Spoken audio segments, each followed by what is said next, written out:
গল্পের শিরোনাম সালেহা ও ইয়াহইয়ার ভালোবাসা, জান্নাতের পথে এক দম্পতির গল্প। ভালোবাসা যদি হয় হালাল, তবে তাতে আল্লাহর রহমত থাকে। আর সেই ভালোবাসা যদি হয় তাকওয়ার ভিত্তিতে, তবে তা জান্নাতের পথে পাথেয় হয়ে যায়। আজকে শুনুন এমনই এক হৃদয় ছোঁয়া প্রেমের গল্প, সালেহা ও ইয়াহইয়ার। গল্পের শুরু। সালেহা ছিল এক পর্দানশীলা মেয়ে, কুরআনের হাফেজা এবং প্রতিদিন তাহাজ্জুদের নামাজে কান্না করে আল্লাহর কাছে জান্নাত ও একজন দিনদার স্বামীর জন্য দোয়া করত। অন্যদিকে ইয়াহিয়া ছিল একজন দিনদার যুবক, যে প্রতিদিন ফজরের পর কুরআন তিলাওয়াত করত। একদিন তার মা বললেন, বাবা, আমি তোমার জন্য একটা মেয়ে দেখেছি। সে কুরআনের হাফেজা, পর্দানশীলা এবং খুব নম্র। ইয়াহিয়া বলল, আমার জন্য যদি আপনি তাকওয়াবান কাউকে দেখেন, তবে আমি রাজি। নিকাহ ও ভালোবাসার শুরু।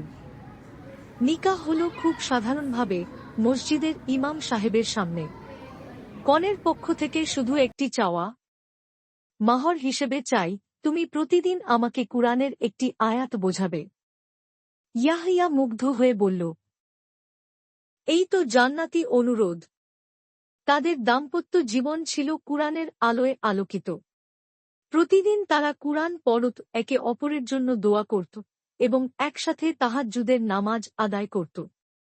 কঠিন সময় ও ধৈর্যের পরীক্ষা। কয়েক মাস পর ইয়াহিয়া অসুস্থ হয়ে পড়ল। ডাক্তার বললেন, হয়তো সে ক্যান্সারে আক্রান্ত। সালেহা কাঁদল না, বরং প্রতি রাতে সে তাহাজ্জুদে উঠে বলত, হে আল্লাহ, আপনি বলেছেন কুরআনে, আপনি সবকিছুর উপর ক্ষমতাবান, আপনি চাইলে সবকিছু বদলে দিতে পারেন। 3 মাস পর এক অলৌকিক ঘটনা ঘটল।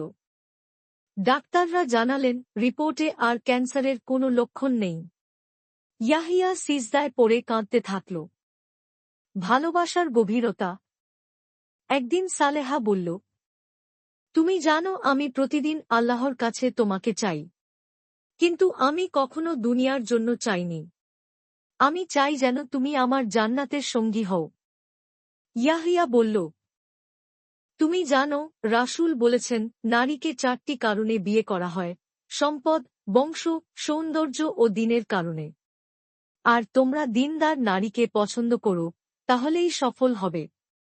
বুখারী ও মুসলিম। তাদের ভালোবাসা কখনো দুনিয়ার মোহে বাঁধা পড়েনি, বরং প্রতিটি ভালোবাসার মুহূর্ত ছিল আল্লাহর সন্তুষ্টির জন্য। একসাথে তারা বহু গরিবদের সাহায্য করত এবং জান্নাতের পথকে বাস্তবে রূপ দেওয়ার চেষ্টা করত। ভালোবাসা শুধু তখনই পূর্ণতা পায় যখন তা হয় কুরআনের আলোয় এবং সুন্নাহর ছায়ায়। গল্প থেকে কিছু প্রাসঙ্গিক আয়াত ও হাদিস ব্যবহার। আল কুরআন। তার নিদর্শনাবলীর মধ্যে একটি হল, তোমাদের জন্য তোমাদের মধ্য থেকে সঙ্গিনী সৃষ্টি করেছেন, যাতে তোমরা তাদের কাছে শান্তি পাও। সূরা আর-রুম 21।